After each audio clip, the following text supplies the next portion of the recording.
Animal Aid Unlimited, an Indian animal rescue group, got word of a dog living on the streets that was severely suffering from mange. They found the abandoned dog quivering, and his entire body was in pain. After feeding him a meal, they gave him one of his first medicated baths.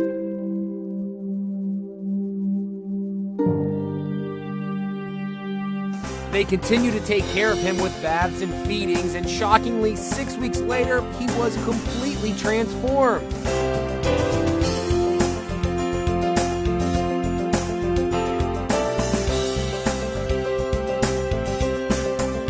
Animal Aid Unlimited is a leading street animal rescue center in India. Their hospital and sanctuary are home to more than 4,500 rescued and recovering animals each year.